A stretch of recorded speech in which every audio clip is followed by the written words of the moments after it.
Assalamualaikum warahmatullahi wabarakatuh. Perkenalkan, nama saya Tiara Sasebla Putri dengan NIM 210423666 akan mempresentasikan tugas mata kuliah Administrasi Kependudukan dan Lingkungan Hidup pada pertemuan kali ini.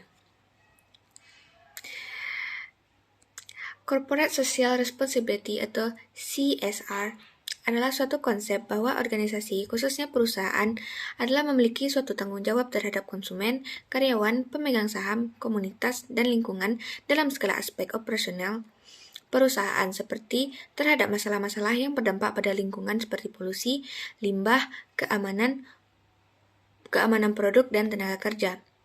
CSR perusahaan hadir membantu pemerintah dalam menangani berbagai masalah sosial seperti pencemaran lingkungan, kemiskinan, pengangguran, dan pendidikan. Pada bidang lingkungan contohnya, CSR dapat dilakukan adalah mengadakan program pengolahan limbah, menyediakan program pelatihan kemampuan, dan menyediakan acara seminar yang berkaitan dengan pendidikan. CSR muncul akibat adanya modernisasi masyarakat yang sudah memahami bahwa aktivitas yang dilakukan oleh perusahaan dapat membawa dampak negatif pada lingkungannya. Dasar hukum CSR sendiri tersebar dalam beberapa peraturan, misalnya dalam Undang-Undang Nomor 40 Tahun 2007 tentang Perseroan Terbatas dan Peraturan Pemerintah Nomor 47 Tahun 2012 tentang Tanggung Jawab Sosial dan Lingkungan Perseroan Terbatas.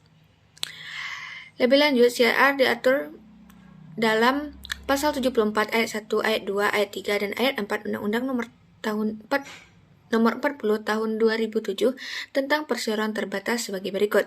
Yang pertama, perseroan yang menjalankan kegiatan usaha di bidang yang berkaitan dengan sumber daya alam wajib memiliki tanggung jawab sosial dan lingkungan.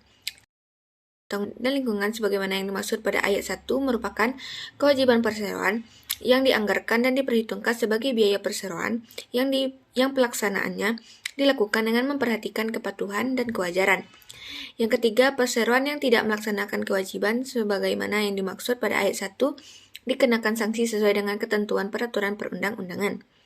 Yang keempat, ketentuan lebih lanjut mengenai tanggung jawab sosial dan lingkungan yang diatur dengan peraturan pemerintah. Penerapan CSR di Indonesia pada dasarnya dapat diarahkan pada penguatan ekonomi rakyat yang berbasis usaha kecil dan menengah serta peningkatan kualitas SDM masyarakat melalui perbaikan sarana dan prasarana pendidikan. Perkembangan pelaksanaan CSR di Indonesia ditandai sudah banyak perusahaan yang mengimplementasikan CSR.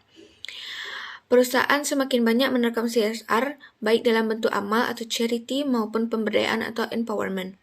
Setidaknya bisa dilihat dari gencarnya publikasi berkaitan dengan implementasi CSR di media cetak dan elektronik. Perkembangan CSR di Indonesia dapat dilihat dari beragam upaya pemerintah provinsi, kabupaten, dan kota untuk menerbitkan peraturan perundang-undangan terkait dengan pelaksanaan CSR di wilayah provinsi, kota, atau kabupaten yang bersangkutan. Dana CSR dapat digunakan untuk meningkatkan ekonomi masyarakat, memperbaiki pelayanan publik, dan sebagainya. Ambardar mengungkapkan bahwa manfaat CSR bagi masyarakat yaitu dapat meningkatkan kualitas sumber daya manusia, kelembagaan, tabungan, konsumsi, dan investasi dari rumah tangga warga masyarakat.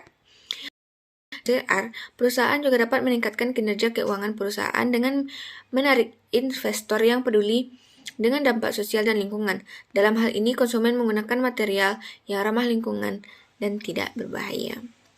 Sekian hasil presentasi saya pada pertemuan kali ini. Terlebih dan kurang saya mohon maaf. Wassalamualaikum warahmatullahi wabarakatuh.